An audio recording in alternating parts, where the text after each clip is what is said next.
Board. Thank you everyone so much for being here today. Before we begin, I would like to note that this workshop is being recorded and closed captioning is available by clicking the CC button to view the live transcription.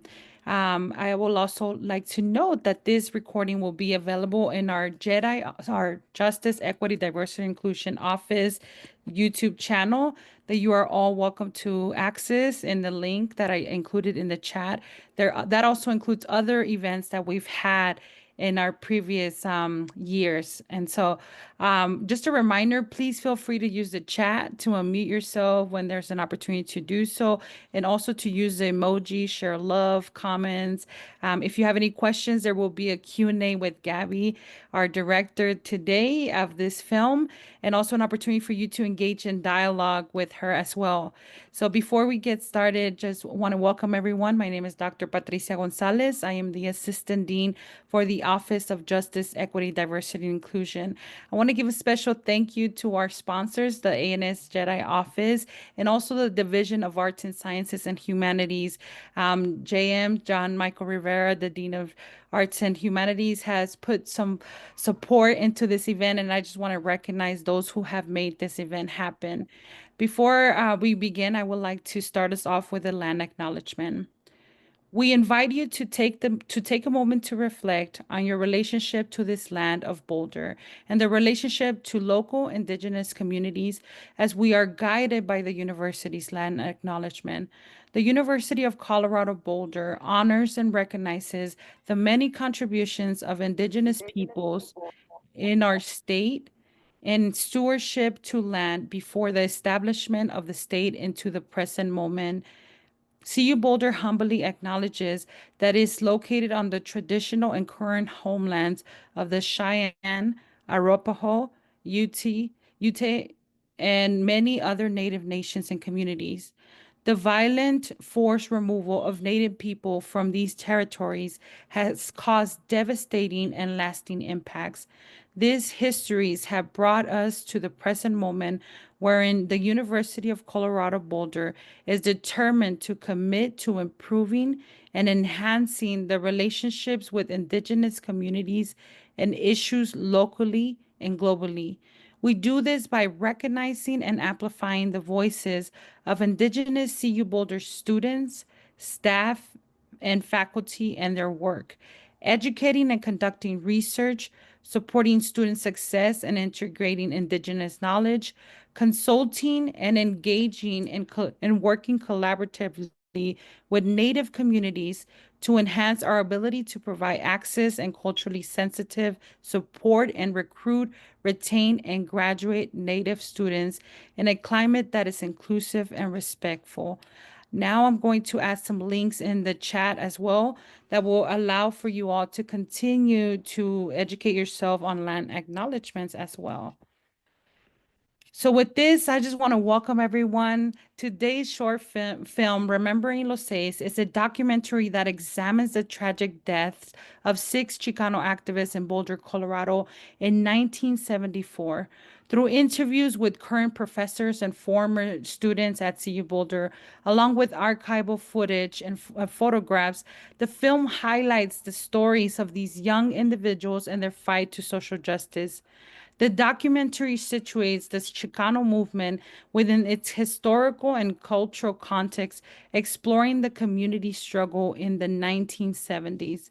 It also addresses the lasting impact of deaths of Los Seis on the broader community and ongoing efforts to honor their memory and legacy. Gabby Mejia, the film's director and CU Boulder alum, aims to illuminate this little known chapter of American history while honoring the courage and sacrifice of these young activists. Remembering Los Seis serves as a powerful reminder of the importance of acknowledging our history and the individuals who have fought for justice and equality. Today, we also celebrate our first generation college students, including all CU Boulder students, staff, and faculty who identify as first generation. As a first generation college graduate myself and the daughter of immigrant parents, the first one in my family of 11 children to go to college. This is a very special identity that we hope that those who hold it are very proud of. Here at CU Boulder, we have many achievements come for our first generation students, and I just want to highlight a few accomplishments that had happened from the fall of 2023. The 6 year graduation rate for first generation students who enter CU Boulder in 2017 and graduate in 2023 on earlier was at all time at its highest with 67% exceeding the 6 year graduation rate of 65 set in the fall semester of 2024, 2020, 2020, 2014, 2015, and 2016. For first generation students entering CU Boulder in 2022, the 1 year retention rate was 84%, 6% points higher than the previous year, and the highest ever since 2017. The third fall retention rate for first generation students who enter CU Boulder in 2021 was 70%, down 3% points from the previous year. Out of the total of 7,546 first year undergraduate students enrolled at CU Boulder in the fall of 2023, 16%, 1,214 identify as first generation students, according to the fall of 2023 student census data. And so with this, I just want to celebrate and continue to remind us, those of you who are first generation, to be proud of that identity. And those of you who may not identify as first generation, to continue to do the work to support our students in seeing a space at CU Boulder and also to achieving graduation. So with that, I want to welcome Gabby. Gabby Mejia is a passionate filmmaker who recently graduated valedictorian from CU Boulder with a BA in ethnic studies and a BFA in film and minor in multicultural leadership. Her documentary, Remembering Los Seis de Boulder, earned her magna cum laude honors. Her films aim to foster dialogue and understanding, reflecting her surrounding and highlighting diverse experiences. Gabby is dedicated to promoting diversity and inclusivity both in front and behind the camera, always casting women of color as leads and collaborating with female lead crews. As a member of CU Boulder inaugural social justice scholars, woo, she remains committed to advancing equity and justice. Notable accolades include winning the Grillo Award for her film It's Just Us and her latest documentary La Gente, following her return from Mérida, Yucatan. Gabby, welcome to the space. Thank you so much for joining us today. Thank you for having me. It's an honor and a privilege to be here to share this film, which took a lot of love, and took a lot of love that grew out of like a lot of hate. So this film is very important to me, and I feel like to a lot of um, Chicano Latinx students on this campus, because it's from them that I heard this story, and it's through my mentors who pushed me to continue here and make this film. So we're gonna start the screening, and after we'll have a Q&A.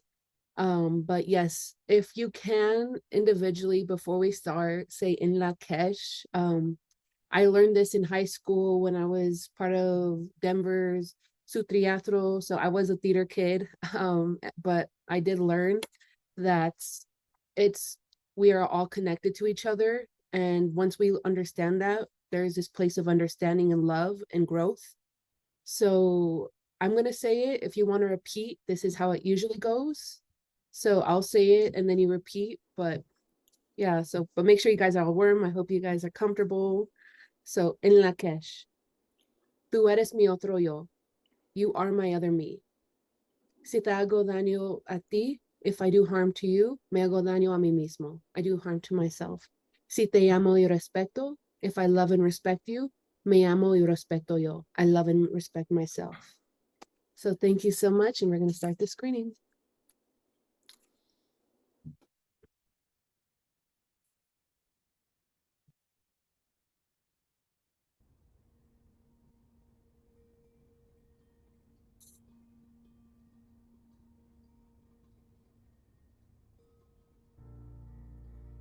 eres mi otro yo. You are my other me. Si te hago daño a ti, if I do harm to you, me hago daño a mí mismo. I do harm to myself. So Boulder is a beautiful city. And I'm looking out the window right now and I can see the Flatirons. It's a beautiful city. It's small and it's charming and it's got all the resources you need. People tend to think Boulder's this ultra liberal city, and it can be. Again, people who look like me have a very hard time existing in Boulder. And so it's been this way for decades. And that's a part of the bigger issue. We are still experiencing a lot of the same things that the Chicano student activists did in the 70s. We still are. And to fully understand why, we must take a look in the past.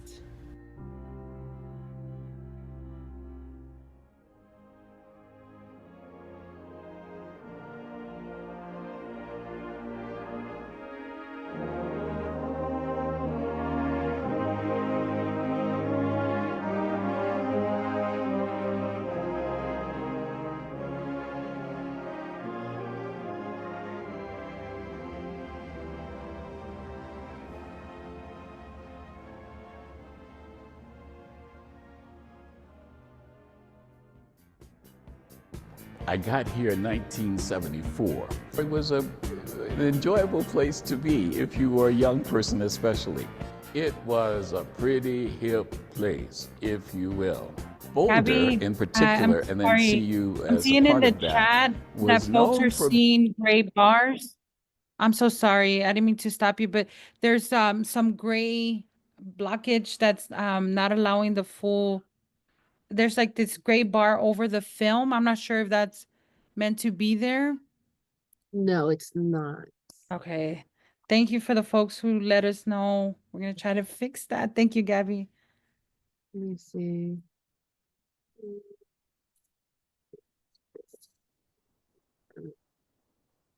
I'll find it. Okay. Is it still there? Yes. Okay. I'm assuming it's only for certain folks because Carla said she's not seeing it. Is it still there? There's just a little box. It kind of moves around. Yeah. Okay. I think Like it's the Zoom. Sorry about that, folks. Let me see. I can restart it and then see if it disappears. Just tell me if it Can disappears. you refresh your YouTube? Yeah. Yeah, it's still seeing the gray box, it says. But if not, it's not blocking everything. We can still see some of it. But yeah, it's still for some reason. Do you mind stop resharing and then try resharing again? Yeah. Yeah, but if not, don't worry about it. We can see a lot of the film. So it's just blocking certain areas. Okay. Yeah, it's still there. No worries. We'll keep going. Sorry about that. Thank you, Gabby, for troubleshooting and Sorry, everyone. Tú eres mi otro yo. You are my other me. Si te hago daño a ti, if I do harm to you, me hago daño a mí mismo. I do harm to myself. So Boulder is a beautiful city.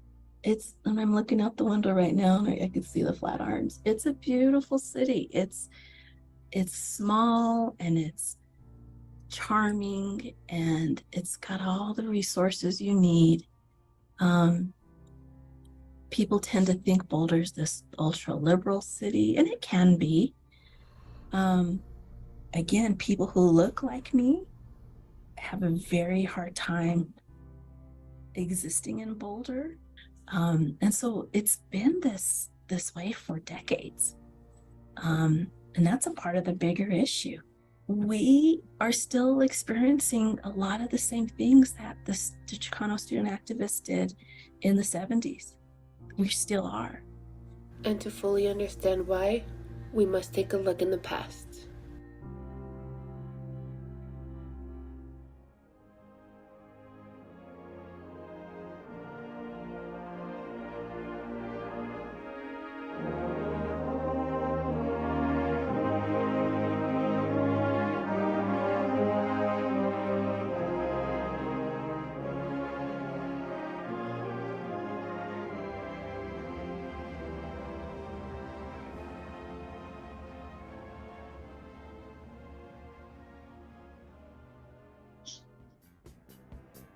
I got here in 1974. It was an enjoyable place to be if you were a young person especially.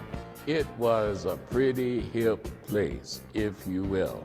Boulder in particular, and then CU as a part of that, was known for being a pretty hippie-oriented town.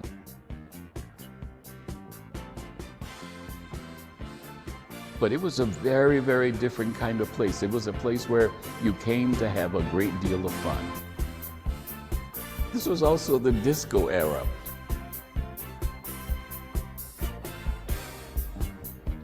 I'm using Uncle Ben's stuff inside. Oh, well.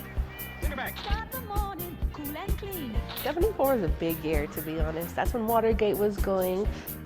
Even though there was so much going on culturally, we also have to remember that we are still in the height of activism, and You just have all these big, like, social movements happening. Yeah, the 60s and 70s was what a lot of us who are in Chicanx studies talk about, this kind of great awakening, right?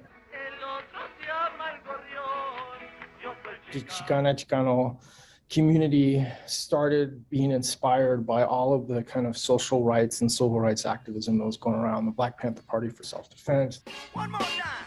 Say it loud. The American Indian movement. Protest against Vietnam War, et cetera, et cetera.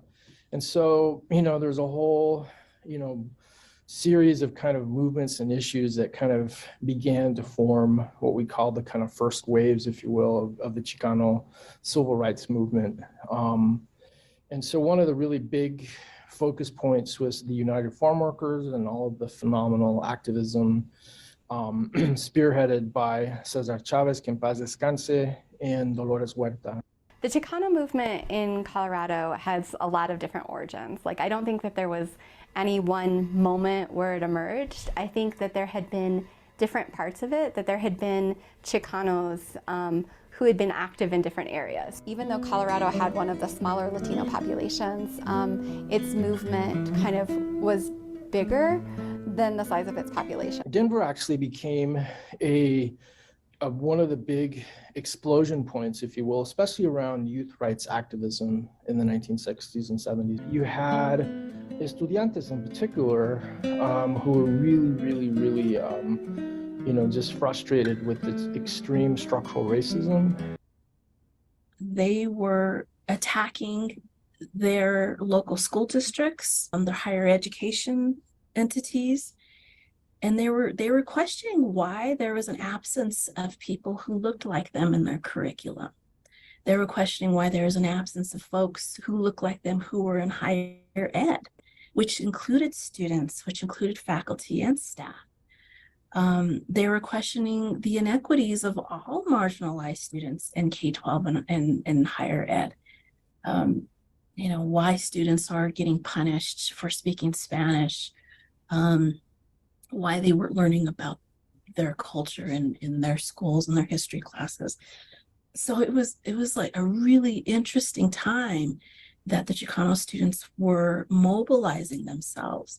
And it was really impressive because they were exercising their power. And interestingly, CU Boulder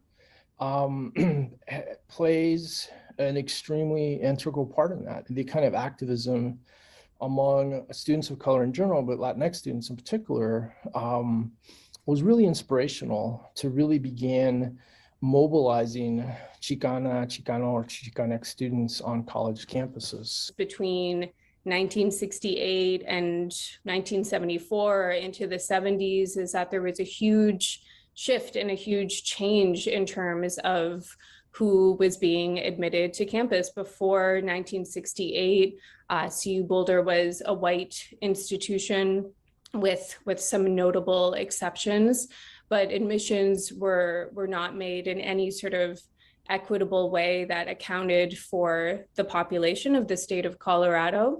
And at that point, there's only a handful of Mexican American Chicano students at the university. And so a small group of them come together and they formulate UMAS, the United Mexican American Students. And one of the very first things that they create a ballot initiative or referendum for this on the CU Boulder campus. And basically what they're asking for is a $5 increase in student fees that will go to fund minority-specific scholarships. And it passes.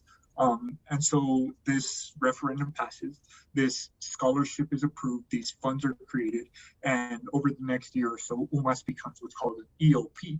Educational Opportunity Programs, EOP for short.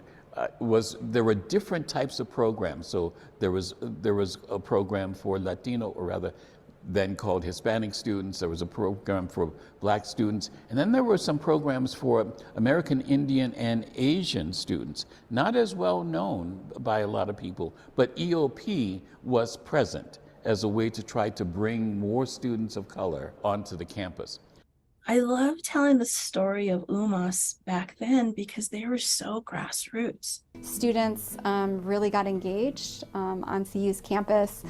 Some of them were connected to the Crusade for Justice or to other parts, land rights movement in the south part of the state, the workers' rights, the boycotts that were going on with Cesar Chavez, the Great Protest. There was a protest against Coors, that people were boycotting Coors because the Coors family was kind of associated with really conservative racial politics. And there was one of the Coors was a regent at CU and wasn't really supportive of the civil rights movement. Rather than relying on our admissions department to recruit other Chicano and Chicana students to come to our campus, they did it themselves. A lot of the students, even within their first semester as first-year freshmen, like in October, really, once they, even September, October, we're already figuring out caravans to go back to San Luis Valley and go back to Pueblo, to go back to all of these communities and do really basic things, which was to help students fill out application forms,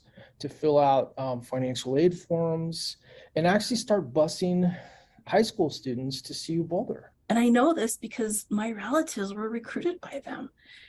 So they'd get into their cars and they would drive to all the rural parts of Colorado. They drove to my hometown of Pueblo, and they would meet with families in restaurants and bars and whatever, and said, we want your student to come to our campus, and we're going to help you fill out financial aid forms and admissions forms, and that's how they did it. Certainly Chicano student, Chicanx student admissions were at their height in the late 60s and early 70s. That shift in the student body and the culture of the campus was a pretty significant threat for some of the leadership who preferred a white campus. Some students who had been really active, and they had been active not only in doing that sort of recruitment work and on education issues, but they were also getting involved in kind of the more radical aspects of the other movement, and that kind of put them in conflict with some university politics. I kind of said that there were some conservative regents, and there had been some students that had lost financial aid in relation to their activism. There had been a leader on campus who was active in UMAS who had been kind of kicked out for some of his politics, and then the students kind of protested that, and some of them got expelled from campus. Student aid had been delayed and reduced, so some scholarships that were promised and financial aid that was supposed to be given was delayed by months. And that, escalated and culminated into the occupation of temporary Building 1. And so in May of 1974, a group of students went into TB1 and they barricaded themselves inside. Which was the home of their offices, of their program.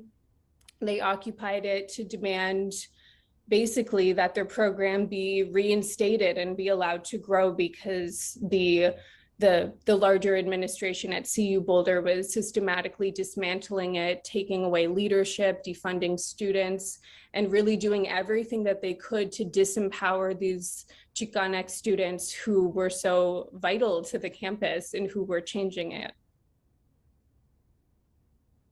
This is in May. Finals happen, campus falls quiet, things start to die off, people leave, right? Like, and so they're still, occupying the building. They're there for, they thought they'd be there a few days. Few days turns into a week, turns into 10 days, turns into 2 weeks, turns into 3 weeks.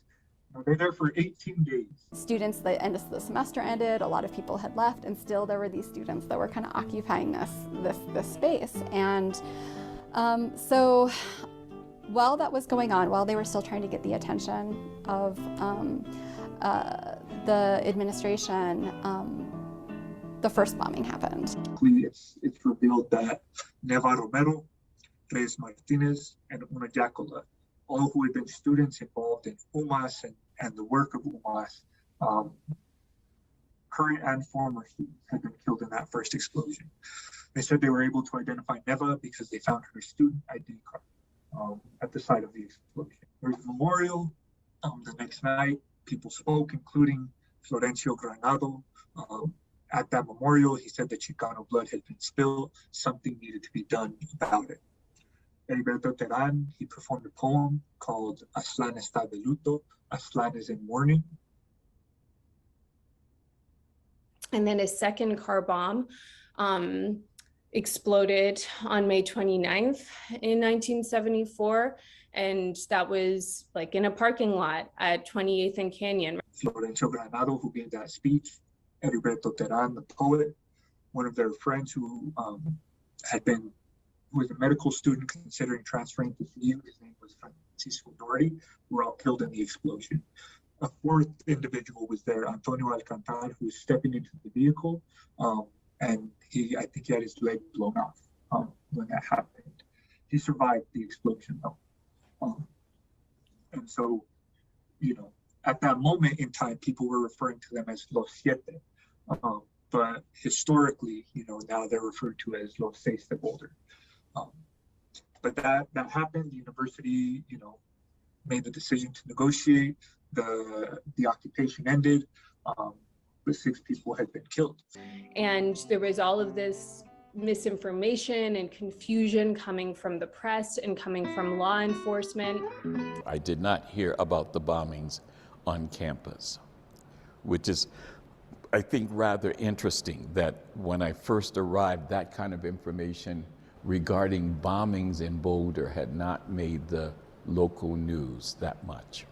If you look at the Colorado Daily, which was CU's predominant student newspaper, they're documenting the perspective of the police. And so you're seeing that same language come up about militancy and that perspective of the police, as opposed to the really intimate perspective you get in El Diario is that the 6 who died are real people. There's, they did little features on each of them and what they stood for and who they were.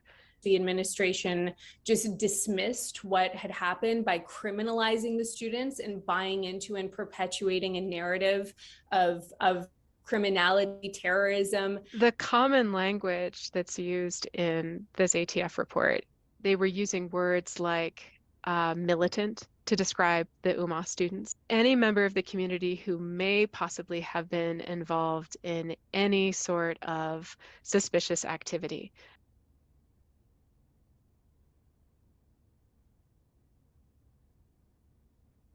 I first heard about the bombing several years later. It was kept pretty quiet, what was going on. And it was only because I was associated with certain people around campus that I came to know whispers about what had happened. There appears to have been some collective amnesia on campus about this story almost immediately after the bombings occurred. And I think, from what I can glean, that it was too problematic for the university to engage with. they had relationships with the FBI and federal law enforcement that they needed to preserve. And so to address this in any other way than to see the students as problematic would have really challenged the status quo at CU. You know, we cannot talk about Los Seis, and we cannot talk about the horrific, deadly violence inflicted on these young, bright students. You know, one was a law student, others were undergrads, right? Without talking about the counterintelligence program, the COINTELPRO, right? COINTELPRO was basically a program started by the FBI. You know, he started kind of the COINTELPRO as a way to try to literally, nip any kinds of movements or people that he considered to be un-American kind of in the bud. Some of the tactics with the COINTELPRO program was infiltration, to have, people on the FBI payroll or informants, people that are being paid to infiltrate student groups. There is evidence that shows that these groups, like some of those that were occupying TV1 and some who were a part of the Crusade for Justice and some who weren't, that they were under surveillance at the time. You know, the final step in a sense was actually to take out people that are considered threats, right? Related to COINTELPRO and the Chicano movement are said to have burned down in a warehouse fire several years ago. Just devastated. Like, these were their friends, right? These were college students. These weren't like, I mean, this is like, groups that like you went to class with and that, organizations that you were a part of.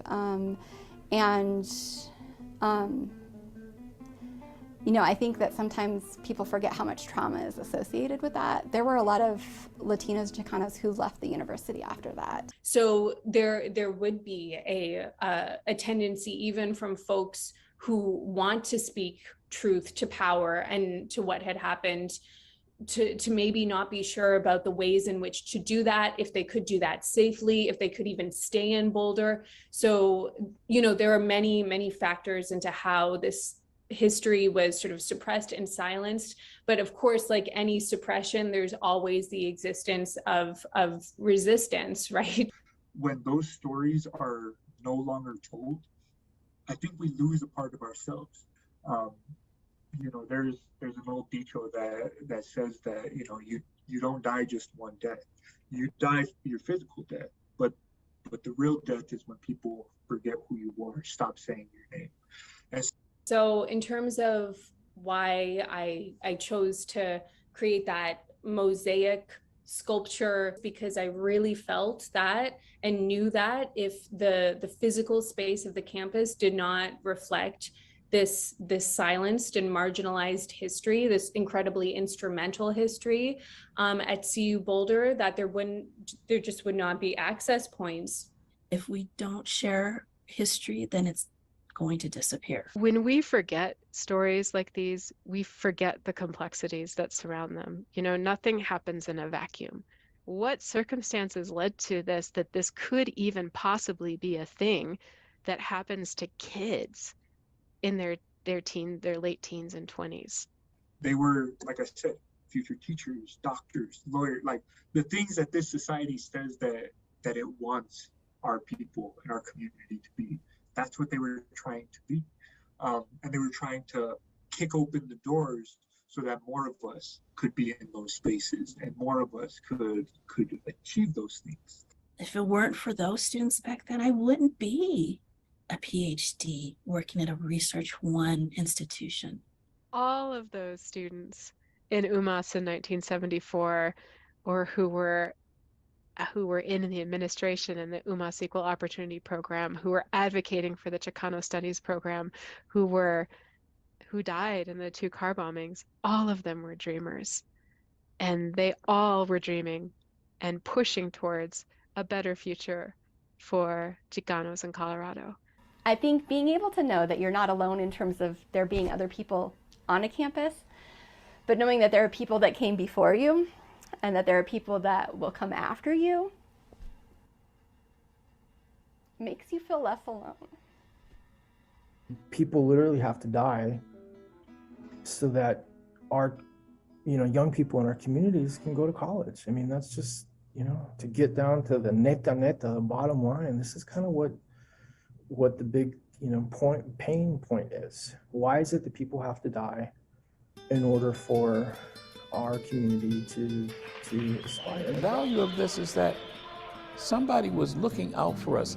Those shoulders that we're now standing on were there for a reason. It wasn't just happenstance. It was a horrible situation that occurred for those 6. But at the same time, it's giving all of you, this generation, a way to recognize your value and the importance of not allowing this to ever happen again. Ese bombazo hieloso, como a las 8, 3 vidas llevó.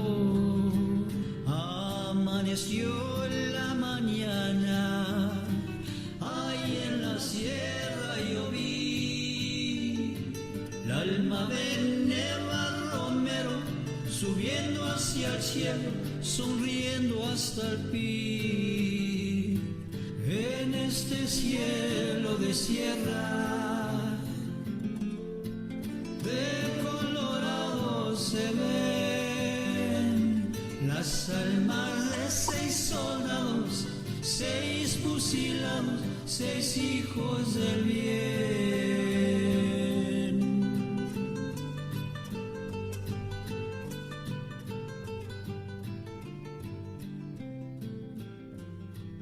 Cuando se acabó la 5 words you pronounce wrong. 2 years before your brain starts shutting down. Dementia is now known as type 3 diabetes. That was weird. That's okay, Gabby. I want to point your attention to the chat. There's so much love from the folks who are here today. Amazing work. Thank you for the work that you're doing. Bravo. Great work, Gabriela. Thank you. Excellent, powerful film. Thank you. Well done. What a powerful, important film, Gabby. Muy emocionante. Thank you, Gabby. And so the love continues. And earlier we shared how our first generation students are continuing to grow here at CU Boulder. But we, to your point, we have to look at the past. Where did it all begin, and how it took many people and even lives to get to where we are today. And so just want to pause, Gabby. One, thank you so much for the work that you're doing to amplify and to bring this history to the front, which is not always told or reminded as we continue to do this work. But two, I want to invite people and the participants here today to open it up for questions or comments and concern, or not concerns, comments, reflections, anything that folks want to share, or concerns, right, regarding students and how we're serving them. So I just want to open it up for participation. Feel free to send your questions to Gabby, myself, if you prefer private questions, but just want to open it up and pass it over to you, Gabby, if you wanted to share anything with the group. Yeah, so it's interesting because this was not the original film. So I say this every time I screen the film. This film, my original film, this was made for in my honors project. So I was pushed by one of my amazing mentors to do honors, and they said you should do this film because it originally started out as a project for my film class where I got a lot of pushback for it. And I was pushed to do this, and I originally had my whole film. It was very different in some aspects. There was more animation. It was more smoother, but my hard drive died 2 weeks before I had to submit it for my, why am I blanking on the word? Like for my honors chair. And I did not want to just like quit midway just because the story was still important.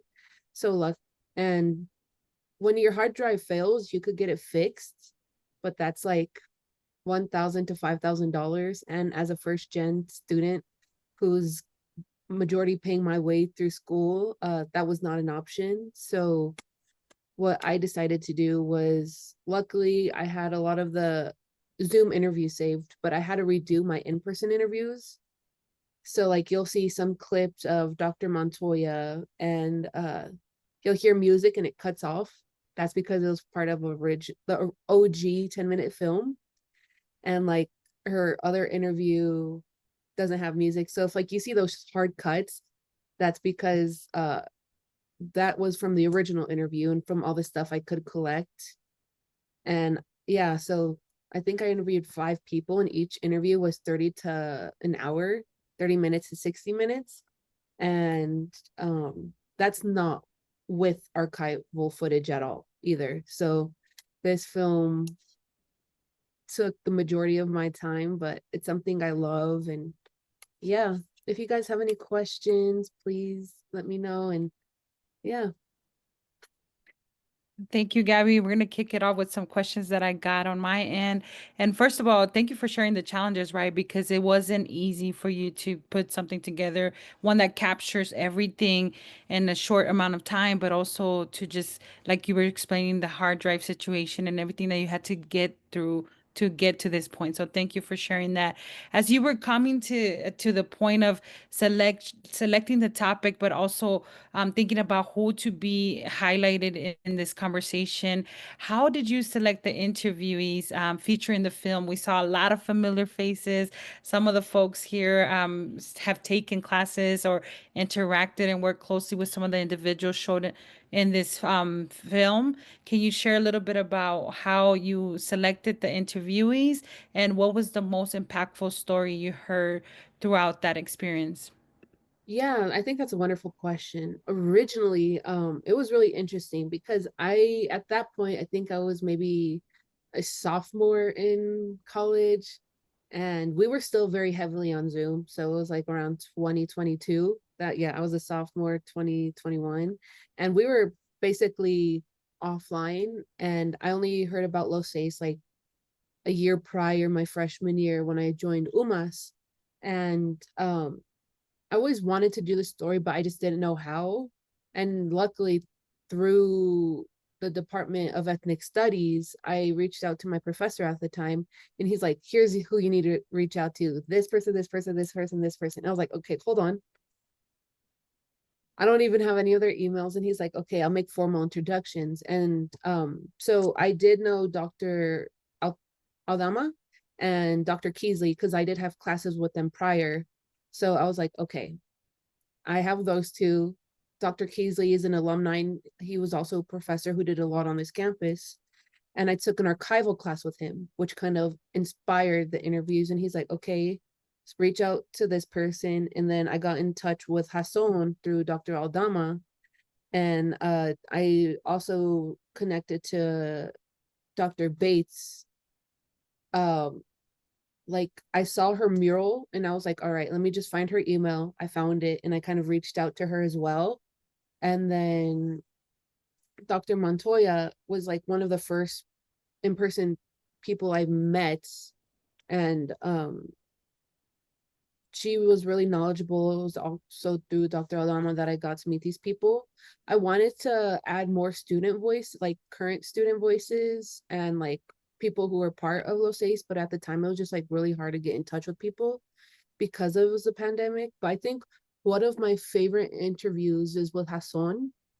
Just because when I was talking to him, he was talking about he went to school CU in the early 2000s, and he talked about how UMass was for him, and it's very different now. Like they used to hold zoot suit parties, and like they would come dressed in their zoot suits and have lowriders on campus, and they would blast corridos and like lowrider songs. And I thought that was the coolest thing about like listening to a lot of the people who were either brought in by UMass or their families or because of their connection to UMass. So Hasson, he knew Priscilla Falcon, and the Falcon is very important because he was the associate director of UMass in 74, who was fired because of his ties to like La Raza Unidad at the time, which is like, if you know Chicano movements, very much Jorge Gonzalez, and like it, like as talked about, it was deemed radical at the time when they were just asking for like basic student rights. And he came to CU Boulder because of his mentor Priscilla Falcon, and who was married to Ricardo Falcon. So it was just really interesting to see how people like were all woven on this tapestry. Like I came to CU Boulder. I'm gonna be honest, it wasn't my first choice, but it was one of the best film schools in Colorado.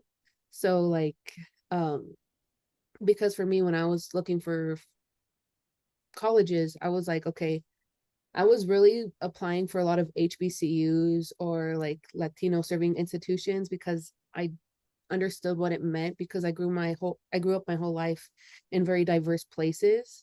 So I knew that that was a big thing for me, but I still came to see Boulder and yeah, we're all tied together. Like my grandpa boxed with Corky Gonzalez and like it's really interesting how we like all interconnected, just one person off, 1 degree of separation. So yeah.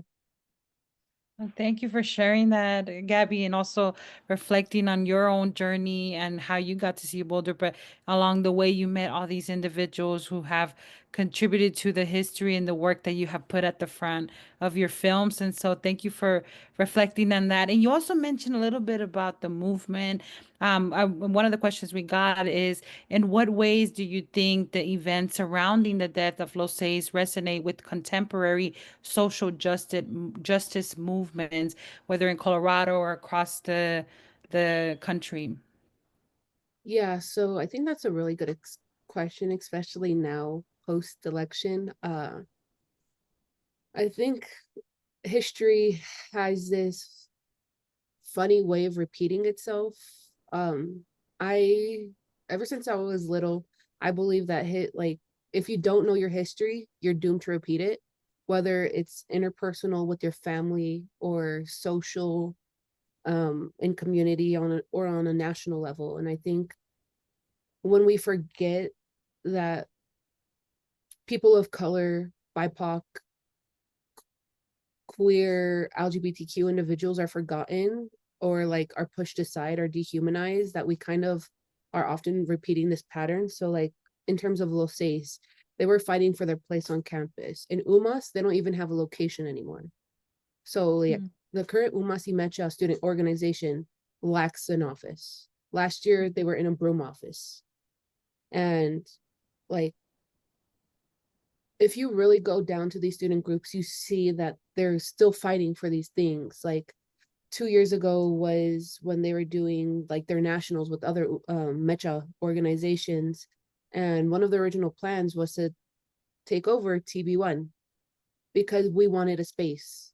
But that never happened because of the fear. And like you still see that fear linger on campus. Like in different situations I've been put in because of the power dynamics with professors, it's so easy to stay quiet until like something bad's gonna happen or like something bad has happened. So like you can't ignore speaking up. I feel like I'm being very vague, but that's also because I want to protect the people involved in those situations.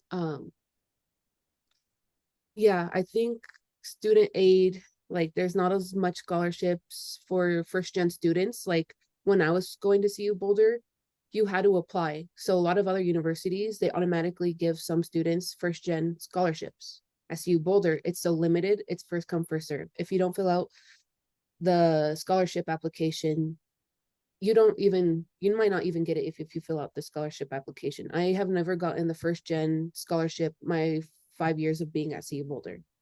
That speaks to a lot on how CU Boulder talks about how they want to help first gen low income students of color or like underrepresented students on campus, and yet they do nothing about it. Same thing goes with how UMass, I knew, I think 2 years ago that because of UMass that CU Boulder was trying to become a Hispanic serving institute when they're not even close to reaching the 25% population on their campus.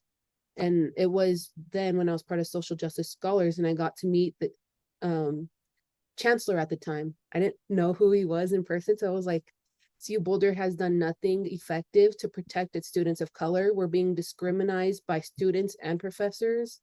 And he got really defensive. Instead of listening, the Chancellor DeStefano was very, very he was like, no. He didn't want to listen. There was this wall because he felt targeted by my remarks. If you feel targeted, then you're part of the problem. That's how I see it. I'm very vocal on the people I love and the groups I love, and that means, you know, having a real heart to heart with the person who might not see me and is only there for looks, you know. So yeah, there's a lot of things that like have, like, even with what's going to happen, I'm scared that we might lose some of the departments and faculty that have really pushed for and uplifted the student voices. Yes, and like even with like the support in Palestinian and like the Department of Ethnic Studies being doxxed, like it was only through students that were supporting the faculty. Like I was part of the department. We had to go offline for a couple of weeks because of the bomb threats we got just for supporting human rights. Like things happen all the time. It's just that people don't want to listen or people don't care enough. Thank you, Gabby, for being transparent and honest about the challenges that not only, you know, you get into CU Boulder, you're a first gen student, you have to face as you continue to be a student here to continue to thrive or even feel like you're surviving on campus.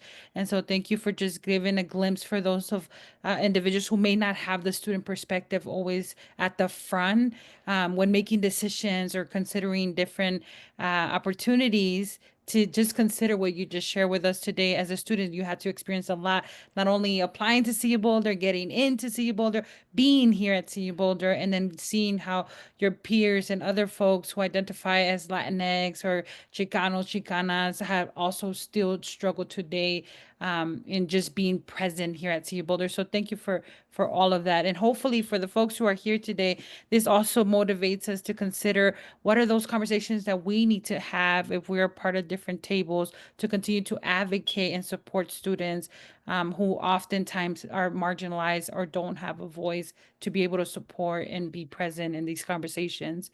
And so with that, Gabby, just wanted to pause and check the chat real quick, see if we had any other questions, invite folks to unmute themselves. Does anyone have any comments or thoughts that you would like to share with Gabby or questions?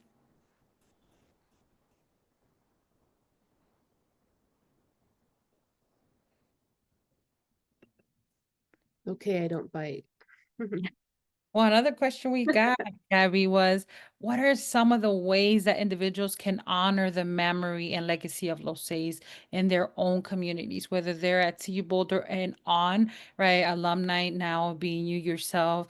What are some of the ways in which people can honor the memory and legacy of Los Seis in their own communities? Or even for students who are out of state, right? Learning this history, learning this memory, remembering them, but also taking something back to their own communities. What would you say to that? Yeah, I think you guys already took the first step, and that's being here. Even when there was a snowstorm and it transitioned to Zoom, the first step that y'all took was being here. The second step is continuing to learn. So like I mentioned, there were some things in the film that were very vague, and that was on Ricardo Falcon and the UMAS administration at the time. As well as like student groups, different student groups were questioning and surveying students about how minority students were hurting the campus. So that was an actual survey taking place on campus at the time as part of the CU Boulder archives. So I would say the next step you guys could do is educate yourself more in depth on the subject. So we have CU Boulder archives. So they have an online archive. You have the Freedom Archives. You have different documentaries. There's a documentary about Neva Romero. There's documentary from the students who actually went through, like who were part of the TB1 that UMAS plays all the time.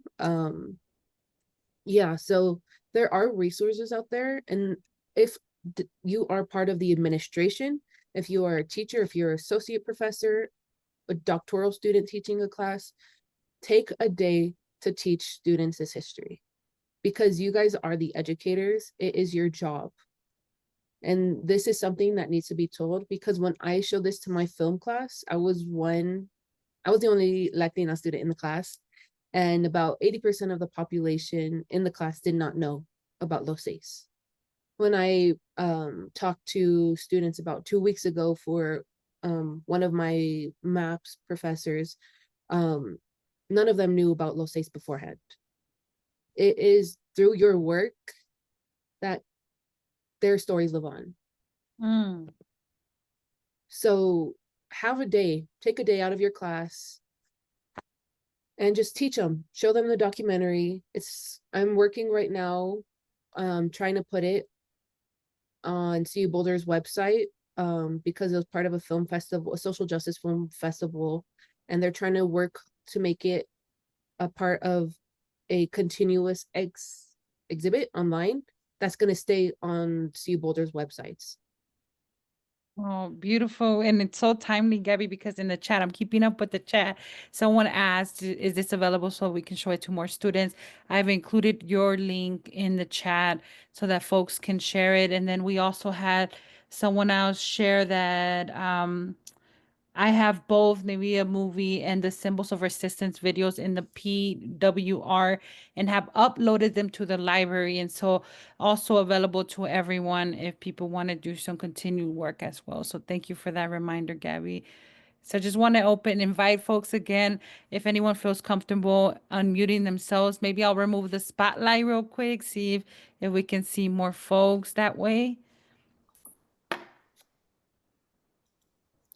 I was really moved by your the line about the second death being forgotten, and I guess I just would wonder with you, like with your career using film as your medium for remembering, it's just such a powerful way to be able to share that. And I guess, do you have any other reflections on that? That was just so meaningful and powerful. I guess I'd just love to hear any other reflections you have on that idea of the importance of remembering these stories. Yeah, so I think for me, memory is the key to unlocking a better future. As I said, if we don't know our history, we are doomed to repeat it. And we're seeing that in current time. I think we often forget sometimes that the students, they're younger than me now. I'm 24. Think about that for a second. Let that sit in for a second. They were younger than me. They're babies. I could call them babies now. 22, 19. Like,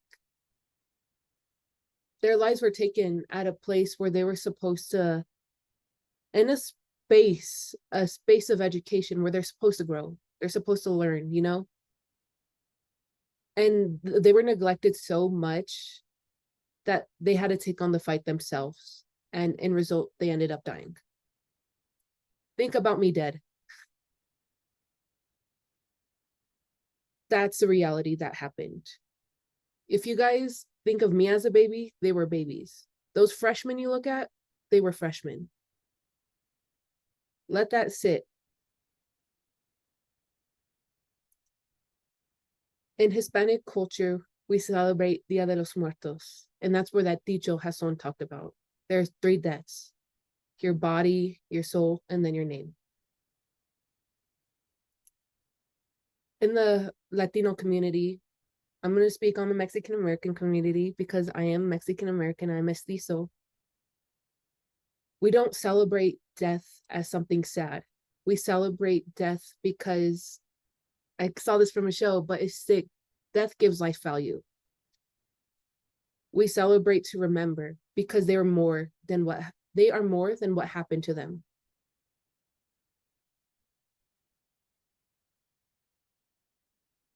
I celebrate them through my films. I celebrate my ancestors through the films I make and I want to continue to make.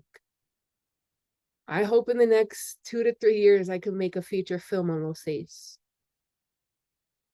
Like this, they could have been teaching here. They could have been part of this screening. They could have talked about, oh yeah, the administration listened and that's it, and nothing bad ever happened. Like, it could have been a way different world if they lived. We don't know that. So instead, we practice remembering because words are important. My mom taught me that I need to defend myself with my words. And through my words, this is what I can do. I could remember them.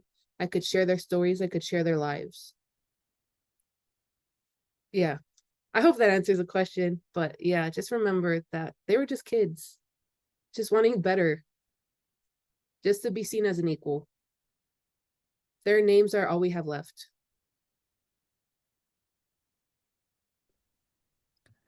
Thank you so much, Gabby. And as we continue to remember their lives and their legacy, we also want to remember you. You graduated from CU Boulder. We know that there's potential conversation about you considering more schooling, and just want to pass it over to you, Gabby, to share with everyone in this space.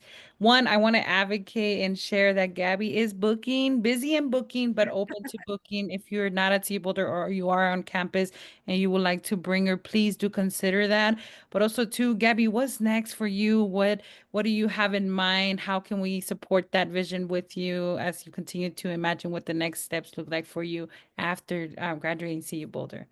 Yeah, so right now I'm taking a year off to help my mom with fulfill her dream. So I'm helping her do that, but I'm also applying to graduate schools. The dream is for me to continue my pursuit in film, um, in any institution that allows me and can really fund me, because I am a first gen Latina, and I do not come from a lot of money, but I do come from a place where I have learned to fight.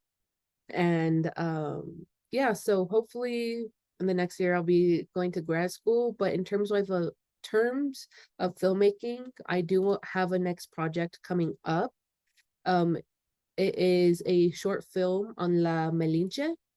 Um, I am considering doing its animation, just because I think you could have a lot of fun with animation, but that does cost money. So I'm still working on my pitch and my deck.